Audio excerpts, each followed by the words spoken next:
Now अब हम लोग इक्विवेलेंट रेसिस्टेंस के ऊपर थोड़ा बात करेंगे कि किसी भी सर्किट में अगर आपके पास रेसिस्टेंस जुड़ा हुआ हो, चाहे वो सीरीज कॉम्बिनेशन में जुड़ा हुआ हो या आपके पास पैरेलल कॉम्बिनेशन में जुड़ा हुआ हो, तब हम लोग उसका इक्विवेलेंट रेसिस्टेंस कैसे निकालते हैं।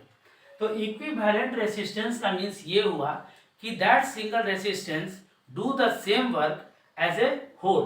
किसी भी सर्किट में अगर टोटल रेसिस्टेंस अगर आपको ये जुड़ा हुआ है, ठीक है, तो उन सबों के बराबर एक सिंगल रेसिस्टेंस ये होगा जो उतना ही वर्क डन करेगा जितना उस सर्किट में सारे रेसिस्टेंस मिल करके कर रहे हैं। तो इसी को हम लोग क्या कहते हैं, इक्विवेलेंट रेसिस्टेंस कहते हैं। ठीक है, अब ये रेसिस्टेंस जो होता है एक टर्म है जो इलेक्ट्रिक करंट को रेसिस्ट करता है किसी कंडक्टर से जब ये फ्लो करता है करंट तब। तो रेसिस्टेंस जो होता है ये दो तरह का, एक आपके पास सीरीज कॉम्बिनेशन में रेसिस्टेंस को जोड़ते हैं और एक आपके पास होता है पैरेलल कॉम्बिनेशन में। तो अगर सपोज कर लीजिए कि मान लीजिए कि यहाँ पर R1, यहाँ से ये R2 और यहाँ से R3, ये तीन रेसिस्टेंस अगर आपको ये दिया हुआ है और तीनों रेसिस्टेंस को अगर आप ये सीरीज कॉम्बिनेशन में अगर ये जोड़ना है, ठीक है, तो सीरीज कॉम्बिनेशन में अगर आपको जोड़ना है तो इसका इक्विवेलेंट रेसिस्टेंस R जो होगा R1 प्लस ये R2 प्लस यहाँ पर ये R3 के बराबर होगा। अब यहाँ पर ये तीन ही रेसिस्टेंस तक ये संभव नहीं है, अगर और भी ज़्यादा रेसिस्टेंस अगर आप लेते हैं तो इन सबों को इसी तरह से आप ऐड करते हुए चलेंगे। दूसरा आपके पास क्या होता है कि रेसिस्टेंस को पैरेलल कॉम्बिनेशन में हम लोग जोड़ते हैं। जब पैरेलल कॉम्बिनेशन में जोड़ते हैं तो इन तीनों का इक्विवेलेंट रेसिस्टेंस ये 1/R इक्वल टू यहाँ से 1/R1 प्लस यहाँ से 1/R2 प्लस यहाँ से आपके पास 1/R3 होगा। अगर इसमें और भी रेसिस्टेंस हो तो और भी रेसिस्टेंस को आप ऐड टुगेदर कर सकते हैं। अब क्वेश्चन ये राइज होता है कि आप सीरीज कॉम्बिनेशंस कहते किसको हैं और पैरेलल कॉम्बिनेशन किसको कहते हैं।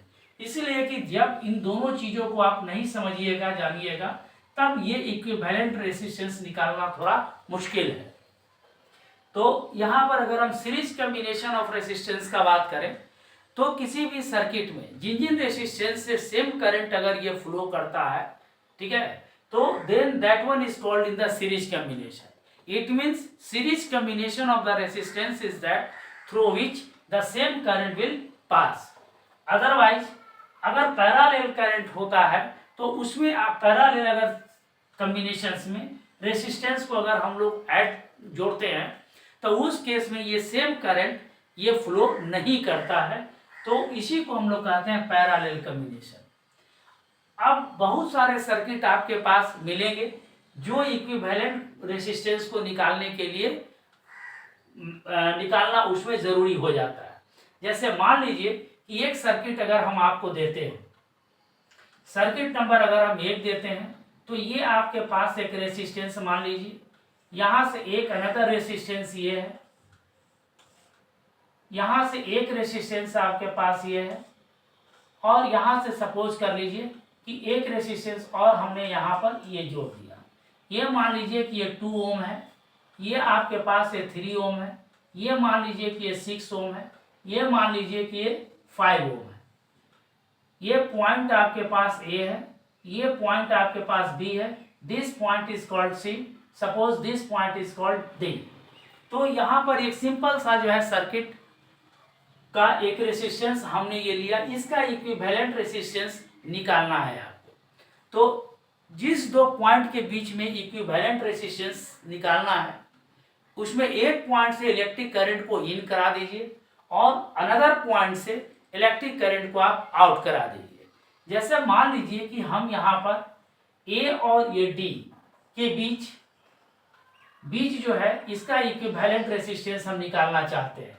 तो A पॉइंट से हम लोग क्या करेंगे, इलेक्ट्रिक करंट आई सपोज कीजिए कि हमने इन करा दिया और यहाँ से ये D पॉइंट से इलेक्ट्रिक करंट हमने क्या कर दिया, यहाँ से ये आउट करा दिया। ठीक है, अब सपोज अब देखिए यहाँ से इलेक्ट्रिक करंट आई जब यहाँ से चला तो इसका मतलब 2 ओम रेसिस्टर से भी आपको इलेक्ट्रिक करंट I चलेगा। लेकिन ये जैसे ये करंट जो है इस पॉइंट पर आएगा, यहाँ पर ये I करंट जो होगा ये दो पार्ट में डिवाइड हो जाएगा। तो सपोज कीजिए कि ये करंट आपके पास I1 है and this current is called I2, suppose कीजिए। तो I करंट यहाँ पर ये दो पार्ट में, दो वायर है चूंकि यहाँ से निकला हुआ, तो ये दो जो है पार्ट में ये करंट स्प्लिट अप हो गया, ये टूट गया। इसका मतलब ये हुआ कि इस I करंट के लिए ये दोनों वायर से रेसिस्टेंस, ये करंट अलग अलग फ्लो कर रहा है। तो I करंट के लिए ये रेसिस्टेंस और ये रेसिस्टेंस, ये दोनों आपके पास पैरेलल कॉम्बिनेशन में हो गया। तो हम लोग क्या करेंगे कि इसका एक इक्विवेलेंट रेसिस्टेंस निकालेंगे। तो ये इक्विवेलेंट रेसिस्टेंस जब हम लोग निकालेंगे तो वह रेसिस्टेंस उतना ही वर्क करेगा जितना ये दोनों जो है मिलकर के कर रहा है, ठीक है। तो इसका आप इक्विवेलेंट रेसिस्टेंस निकाल लीजिए। तो सपोज यहाँ पर, तो इसका आपके पास R और BC के बीच इक्विवेलेंट रेसिस्टेंस जो होगा ये आपके पास ये 3 इंटू आपके पास ये 6 अपॉन जो ये 3 प्लस ये 6 होगा। इट मीन्स यहाँ से ये 18 अपॉन ये 9 हो गया। तो 9 टू 18 2, तो यहाँ से आपके पास ये 2 ओम हो गया। तो मतलब मीन्स ये हुआ कि ये 2 ओम का जो रेसिस्टेंस है, ठीक है, इन सारे रेसिस्टेंस को B और C के बीच हटा दीजिए और यहाँ से एक सिंगल अगर आप एक वायर 2 ओम का रेसिस्टेंस से जुड़ा हुआ जोड़ दीजिए, ठीक है। तो इसका मतलब इससे भी करंट आपके पास क्या होगा, ये करंट I फ्लो करेगा, ठीक है। अब ये दोनों, ये करंट जो है I1 और ये I2 दोनों यहाँ पर मिड टुगेदर होगा। अब फिर यहाँ से करंट फर्दर जो है आपको ये I चलेगा। तो इसका मतलब 5 ओम रेसिस्टेंस से भी करंट आपके पास आ जाएगा। तो आप कंक्लूसिवली आप ये कह सकते हैं कि इससे भी करंट 2 ओम रेसिस्टेंस से भी करंट I फ्लो कर रहा है। उसके बाद इसका आपके पास इक्विवेलेंट रेसिस्टेंस, इससे भी करंट I फ्लो कर रहा है और इससे भी करंट I फ्लो कर रहा है। इसका मतलब ये और ये और ये तीनों से आपका सेम करंट फ्लो कर रहा है। इट मीन्स दिस जो है रेसिस्टेंस, ठीक है, विल बी इन ए क्या है, सीरीज कॉम्बिनेशन। तो equivalent resistance between A and D will be हो जाएगा, ये 2 ओम होगा, प्लस ये भी आपके पास ये 2 ओम होगा, प्लस ये आपके पास क्या होगा 5 ओम होगा। इट मीन्स ये आपके पास ये 9 ओम होगा। ये आपके पास आंसर हो गया। तो इस तरह से जो है आप इस प्रॉब्लम को आसानी से सोल्व कर सकते हैं, इक्विवेलेंट रेसिस्टेंस निकाल सकते हैं। अगर मान लीजिए कि आपके पास एक अनदर क्वेश्चन है, सपोज कीजिए कि एक अनदर क्वेश्चन है, यहां से हमने एक रेसिस्टेंस ले लिया, एक रेसिस्टेंस यहां से ये ले लिया, फिर यहां से एक रेसिस्टेंस हमने ये ले लिया, फिर यहां से एक अनदर रेसिस्टेंस ये ले लिया और यहां से एक रेसिस्टेंस हमने ये ले लिया और यहां से एक रेसिस्टेंस हमने ये ऐसे जोड़ दिया, कनेक्ट टुगेदर कर दिया। ये मान लीजिए यहां से ये 4 ओम है, ये अगर आपके पास 2 ओम है, ये आपके पास ये 3 ओम है और ये मान लीजिए कि ये 10 ओम है और ये आपके पास ये 3 ओम है। ये पॉइंट आपके पास ये A है, ये पॉइंट आपके पास ये B है, एक अनदर पॉइंट आपके पास C है, this point is called D। तो एक अनदर जो है ये रेसिस्टेंस ऑफ सर्किट आपके पास ये गिवन है। अब इसका इक्विवेलेंट रेसिस्टेंस अगर आपको निकालना है तो इसमें भी कोई बड़ी बात आपके पास नहीं है। हमने यही कहा था कि जिस जो है 2 पॉइंट के बीच अगर आपको इक्विवेलेंट रेसिस्टेंस निकालना है, उसमें से एक पॉइंट से करंट को इन करा दीजिए और दूसरे पॉइंट से करंट को आप आउट कराइए। तो हम यहाँ पर A और ये D के बीच निकाल रहे हैं। तो A से इलेक्ट्रिक करंट I को हम इन करा देते हैं और ये D से इलेक्ट्रिक करंट को हम लोग आउट करा देते हैं, सिंपल सा। अब यहाँ से जब ये करंट जब ये चलेगा तो ये करंट आपके पास क्या होगा, I होगा, क्योंकि वायर आपके पास एक ही है। लेकिन जैसे ही करंट अगर इस पॉइंट पर पहुंचेगा, इस जंक्शन पर, तो यहाँ से ये 2 वायर, एक वायर ये निकला हुआ है और एक वायर आपके पास ये है और इसमें रेसिस्टेंस गिवन है। तो यहाँ से ये करंट जो है दो पार्ट में स्प्लिट अप हो जाएगा, I1 और ये I2 मान लीजिए। तो I1 करंट जो है आपके पास 2 ओम से भी जा रहा है और 3 ओम से भी जा रहा है। तो I1 करंट के लिए ये दोनों रेसिस्टेंस आपके पास क्या हुआ, ये सीरीज में है। जब ये सीरीज में है तो सिंपल सा है, इन दोनों का ऐड टुगेदर करेंगे तो ये 5 ओम इसका इक्विवेलेंट रेसिस्टेंस हो जाएगा। लेकिन ये I करंट के लिए इस तार से जो करंट I1 और I2 जो फ्लो कर रहा है, ये दोनों जो है ये पैरेलल कॉम्बिनेशन में है, इसलिए कि यहाँ से करंट ये I स्प्लिट हो रहा है। ठीक है, तो इसका मतलब ये 5 ओम का रेसिस्टेंस और ये 10 ओम का रेसिस्टेंस, ये दोनों आपके पास क्या है, ये पैरेलल कॉम्बिनेशन में। तो सिंपली जो है आप बी और सी के बीच इक्विवेलेंट रेसिस्टेंस निकाल सकते हैं। तो equivalent resistance between B and C will भी हो जाएगा, ये 5 इंटू आपका 10 होगा अपॉन जो है 5 प्लस आपके पास 10, तो यहाँ से आपके पास ये 50 हो जाएगा अपॉन यहाँ से आपके पास ये 15 हो जाएगा, तो 5 3 हो जाएगा और यहाँ से आपके पास ये 10 होगा, तो 10 अपॉन आपके पास ये 3 ओम इसका इक्विवेलेंट रेसिस्टेंस आया। इसका मतलब ये 10/3 ओम का रेसिस्टेंस उतना ही वर्क करेगा जितना ये सारा रेसिस्टेंस मिल करके कर रहा है। इसका मतलब इससे भी करंट आपके पास अब I फ्लो करेगा।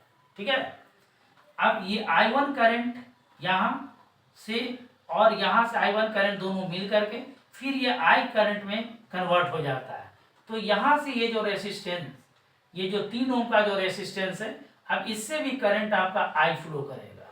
इट मीन्स आप डायग्राम के थ्रू आसानी से देख सकते हैं कि ये 4 ओम और यहाँ से 10/3 ओम और यहाँ से ये 3 ओम, इन तीनों से ये सेम करंट I फ्लो कर रहा है। इसका मतलब ये हुआ कि this 3 resistance will be in series combination. So जो है अब A और D के बीच में इक्विवेलेंट रेसिस्टेंस जब आप निकालेंगे तो ये 4 प्लस यहाँ से 10 अपॉन ये 3 प्लस आपके पास ये 3, इतना ओम हो जाएगा। इट मीन्स जो है 4 और 3 7 प्लस यहाँ से 10 ये 3 ओम हो गया। इट मीन्स ये आपके पास 21 plus 10 upon 3 31 upon 3 ohm. It means हो जाएगा 10 पॉइंट ये 33 ओम अप्रॉक्सीमेटली, ये आपका आंसर आ जाएगा। तो इस तरह से आप रेसिस्टेंस को, इक्विवेलेंट रेसिस्टेंस को आसानी से निकाल सकते हैं।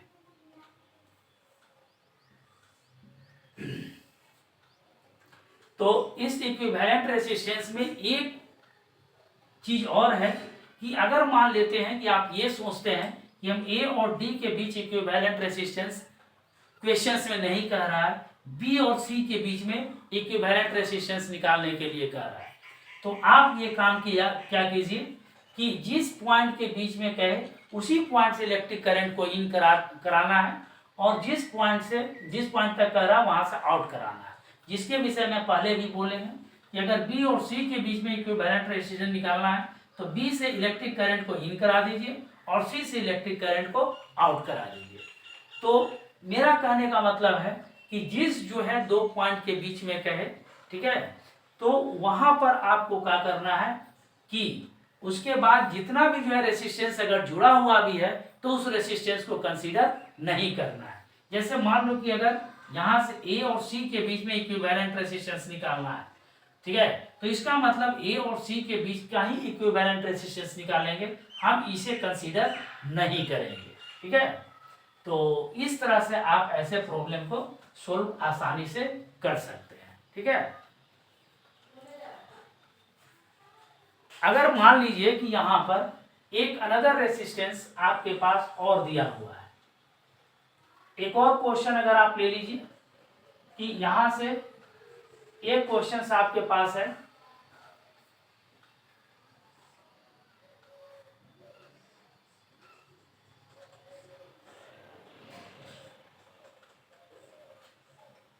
यहां पर एक रेसिस्टेंस, फिर यहां पर आप ये जोड़ दीजिए, फिर यहां से एक रेसिस्टेंस ये जोड़ दीजिए, तो यहाँ से एक रेसिस्टेंस ये जोड़ दीजिए, यहाँ से एक रेसिस्टेंस ये जोड़ दीजिए, फिर यहाँ से एक रेसिस्टेंस ये जोड़ दीजिए। सपोज कीजिए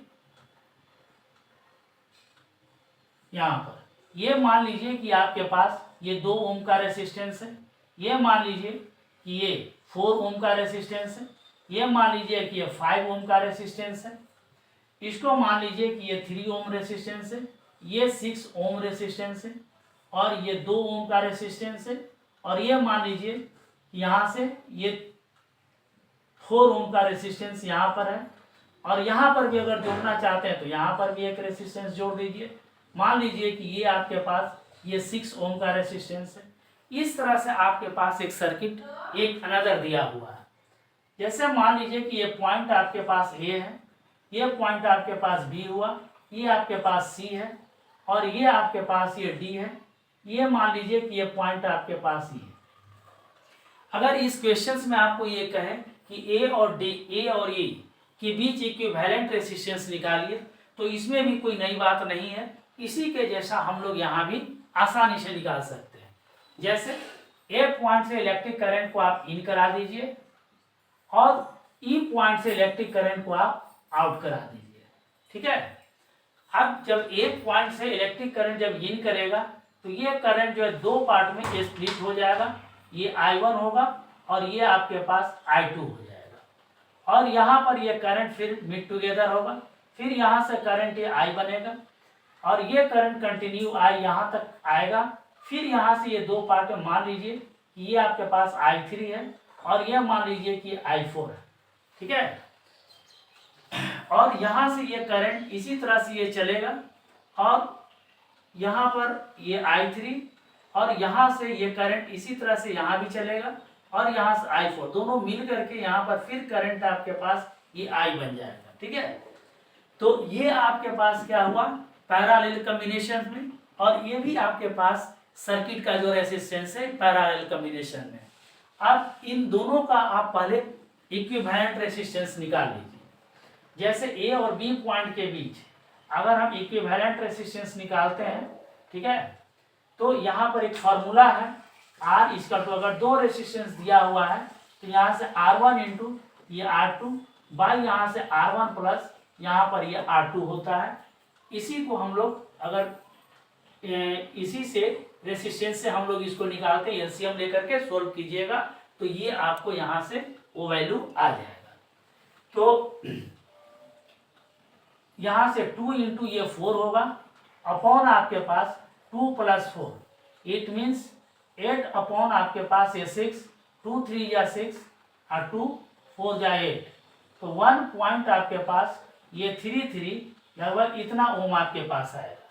तो इसका इक्विवेलेंट रेजिस्टेंस आपके पास इतना आ गया, जिससे करंट आपके पास ये I फ्लो करेगा। उसी तरह से अब जब ये करंट यहाँ इससे I करंट फ्लो कर रहा है, अब यहाँ पर ये I करंट फिर जो है 2 पार्ट में स्प्लिट हो गया, तो I करंट के लिए ये दोनों वायर जो है, दोनों वायर में जो रेजिस्टेंस है ये आपके पास पैरेलल कॉम्बिनेशन में हो गया। लेकिन यहाँ पर I3 करंट जो है इन दोनों रेजिस्टेंस से सेम I3 करंट फ्लो कर रहा है, तो I3 करंट के लिए ये 3 ओम और ये 6 ओम दोनों आपके पास एक पैरेलल कॉम्बिनेशन सीरीज कॉम्बिनेशन में है, इसीलिए 6 सा 3 कितना होगा ये 9 ओम हो जाएगा। और I4 करंट के लिए ये 2 ओम और 4 ओम ये दोनों आपके पास सीरीज कॉम्बिनेशन में है, इसलिए कि दोनों से सेम करंट फ्लो कर रहा है, इसीलिए इसका इक्विवेलेंट रेजिस्टेंस आपके पास ये 6 ओम होगा। अब ये 9 ओम और 6 ओम ये दोनों C और D पॉइंट के बीच एक पैरेलल कॉम्बिनेशंस में है, तो आप इसका निकाल दीजिए।